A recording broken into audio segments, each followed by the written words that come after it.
Hi guys, Evan here. We're looking at PT 53 Game 4, which is a little nostalgic for me since this is the one I would have taken right before taking my own exam. So this would have been my last practice exam. This game is not easy, certainly, but I think if you keep a cool head, you can do fine. And there's a way to do it that's going to be much, much easier than probably the way I did it. So we'll talk about that when we get to it. Okay, so what we're looking at here for our order, we've got 3 teams, and each team has 2 people on it. And so not only do we have to figure out who's on whose team, then we have another wrinkle, which is that these teams place in order, lowest, second highest, highest. So it's a little bit different than maybe we're used to, because say you were to write 1, 2, 3, well, then you have to keep in your head that this is the highest, because we're thinking first place, right? So I chose to set this game up this way, 3, 2, 1, and then I just remember that this is highest over here, and this is lowest over here. Okay, so who's on these teams exactly? We've got May, Navarro, O'Rourke, Pavlovich, Sethna, and Sudama. And I don't know if I'm pronouncing any of those correctly, but nevertheless, here we go. Then we need to figure out how to diagram how they'll go in here, right? So what I like to do is first put my teams, F, G, and H, right here, and that indicates this row will be the team row. So I've got Fairview, Gilliam, and Hilltop, and I'll be marking those, in here, right? And then now I want to put my teams up on top. These are the spots where my team members will go. So if I wanted to, I could draw right into that, redraw my variables right here, M, P, O, S, T, and they'll be going into these slots here. Now, this is how I did the game the first time around. So let's look at how the diagram would look if I did that, because I got to get my rules down. We've got Sethna is on the team from Gilliam High. So I'm going to draw a little block, SG, and then there's one other person on the team. So I'll draw that all together. It's a little unit. Sudama is on the second place team, so I can drop him right into my main diagram. Okay, and then M and P are not on the same team. So seeing M and P together is a no-no. And then last, we've got this extra rule that Gilliam High places higher than the team from Hilltop High. So we're going to see an order the way we've set it up with first place over here of H, G, right? And now that I'm an older, wiser prep student, I think the first time I did this, I just went straight into the game with just this main diagram. But as an older and wiser prep student, I'm looking at this, and I know that there's only 3 possible orders for this when we've got an ordering rule about 3 variables, right? We could have F, H, G, we could have H, F, G, or we could have F, H, G. You get the idea. So when I see just those 3 possible orders, and I know that would get me extra information, because anywhere I put the G, I can then put the S, right? Well, if I see that, I'm going to try and work things out with these 3 orders, and just be able to look at those anytime. Oh, I realize now I forgot a rule here that Pavlovich's team places higher than Navarro's team, so we always need to see the order MP. So we got quite a lot of information. If we can develop these 3 different diagrams, we'll be in really good shape to solve this very quickly. So let me work them out. Okay, so let's start with FHG. FHG, then we have Sudama here. We can do our 3, 2, 1 down here. And then we know S is on this team, right? And then we have to split up M and P, and we have to have N before P. But unfortunately, there's not a whole lot else we know about how to order them with this setup. So things are pretty open here, you know, and I wouldn't worry about it, and I just go on to diagramming my next scenario. So this is my diagram number 1. Let's look at number 2 here. We'll go with H, F, G. Okay, so then we put Sadama in the middle. Sorry, how did that end up so ugly here? Okay, so now we again have S here, right? And then again, nothing's much different from before. We can't really know too much about the orders from just this information. We know we have to split up MP, and we know we have to split up, we need M and P split up, and we need N before P, but we don't really know much else, right? So hopefully diagram number 3 is going to be a little more useful, or I'll start feeling silly about having done this. However, I can see in my head that it is going to be a little more useful. So that last one is H, G, and then F here, right? And then now that way we know that T is on team 2, right? And we know that S is with G, so we get a more simple setup here with T being with S there. Now we know that N and P, because of their order, have to go here, right?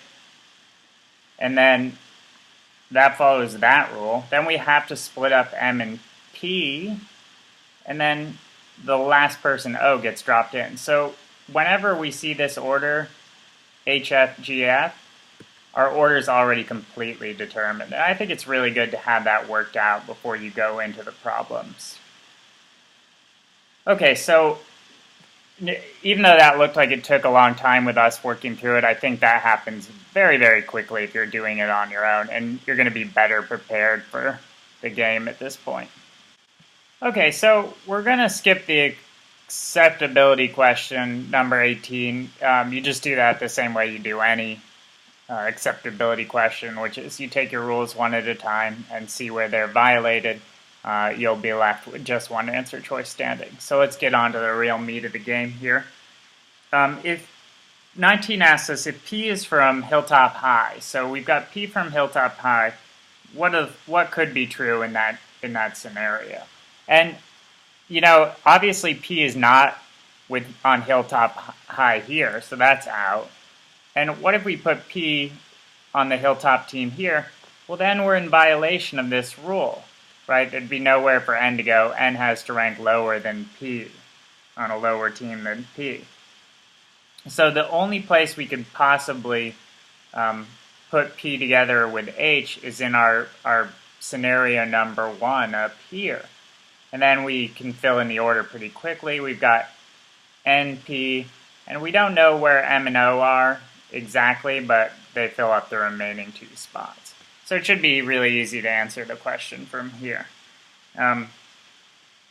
So A, O'Rourke is on the first place team. Is that possible? Yeah, that could be true. We see it right there. So that gives us our answer right away. If you want, you can give a quick check. Make sure you did everything right.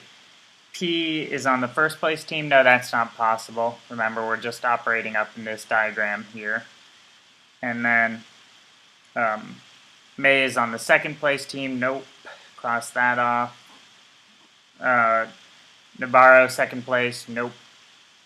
Sethna, second place. Nope. Okay, so not so bad. See how having this extra diagram really facilitated doing this quickly? You know, thinking about doing that work with just this main diagram is much more time consuming, because here I was able to narrow it down to knowing where, what order of FGH we would be working with right away. Okay, question 20 places O'Rourke on the second place team. So now we know we're again not in this world. They're not going to test this world a lot, my guess is, because you'll just be able to instantly answer the question, right? So now we build out our 2 other possibilities for O and O. This question's asking us if O is on the second place team, what could be true? Well, we need to split up M and P here, right? And because P has to be ahead of N, you have a pretty fixed order right away, right? To get the PN thing right, they need to look like this, and then M fills in the last spot. So now those are our two orders here that we're working with to answer this question. What could be true in that scenario? May is on the team from Gilliam High. Nope, not possible in either of these, so that's gone. Navarro is on the team from Fairview. Yeah, that's possible. We see that right up here in our order 1. Oh, well, let's look at the other ones quickly, even though I wouldn't necessarily do it in, when I'm really doing the test. But let's take a peek. O'Rourke on the same team from Gilliam High. No, not possible. P on the team from Hilltop. No, so those two are gone. And then our last one, Sudama on the team from G, on the G team? No. T is always in the middle, right? So, not possible again. And we've got the answer. Just a quick reminder, you might not be doing what I'm doing. In fact, you probably shouldn't be with reusing the same little diagrams. You know, what happens is you'll have these drawn out and then you'll quickly say, oh, I'm not working with 3 like we did in this last question. Well, then up next to the question where you're actually working, I'd redraw these 2 little ones quickly and fill them in. And that way you get to keep your work that you did, and you don't touch your main diagrams. Us, for space consideration here, we'll show you just doing it in these diagrams, and then we can easily erase here. Okay, so let's look at question 21. Here we have P and T as teammates. So again, this order's out, right?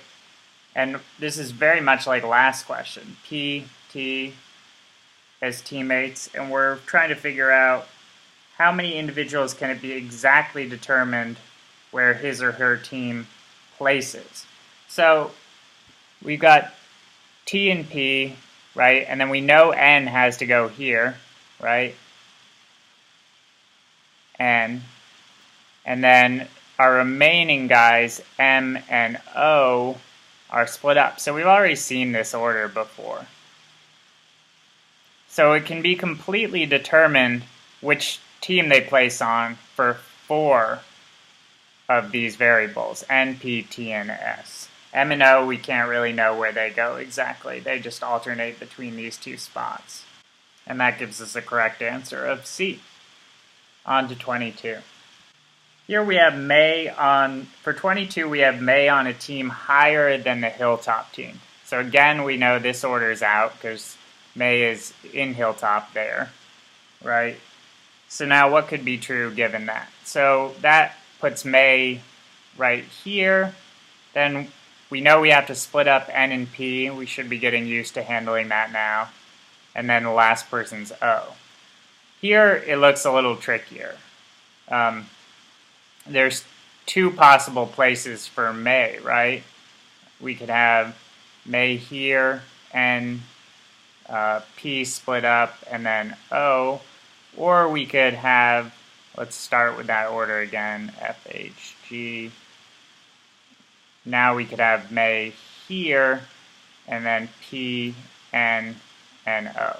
Okay, so now we've got to look at all 3 of these orders when answering the question, and that's what makes it a somewhat harder question. You had to divide this up into 2 more scenarios. Now, could we have the Fairview team placing first? No, that's not true in any of these, so that's out. Gilliam team second? Nope, we've always got G last in all of these. Navarro on the second place team? Nope, not seeing that anywhere. D, O'Rourke on the first place team? No, that's not going to work, right? They're always on the last place team in all 3 of our diagrams, so that's out. And then P on the first place team. Yep, we see that right here. Okay, so, sorry, that gives us that as the correct answer. I crossed it off, but 22, correct answer is E. Okay, 23 is a question that would be pretty tough if we were just working with this one diagram and trying to see everything all in our heads. You might have figured it out by now just by looking at all the orders that you've made, but it's going to be really easy here. You're trying to figure out somebody who can't be on Sefna's team. Well, if you look at it here, Sefna's with T, right? And then always in these other two scenarios, we see Sethna in the first place team, right? Well, who can't go in the first place team? N can't, right? Because if you try and put N up here, there's no place for P to be placing higher, which is required by this rule. So there's no way you could ever get N with S, and that gives us B as the correct answer. And hopefully you can see that pretty quickly. You know, the moment I see that S is stuck over here in this first place team, I'm immediately thinking, okay, who's somebody who can't be there? That's the most logical place to look next. And quickly we get N as the candidate there who cannot go in that first place team. Gives us the answer. Okay, so tricky game. You're going to be much better off if you're working with these three diagrams. Notice because this one was all tested out already, they never asked us any questions about it because it would be too easy. They just asked us about these orders right here, right? That was where we did all our work, which shows you that the test makers are planning to have the better test takers make these three scenarios, make these three diagrams. And they're only going to ask you about the ambiguity that remains after you've gotten these hammered out. Okay, so I hope you had a good time with that one. Talk to you guys soon. Bye.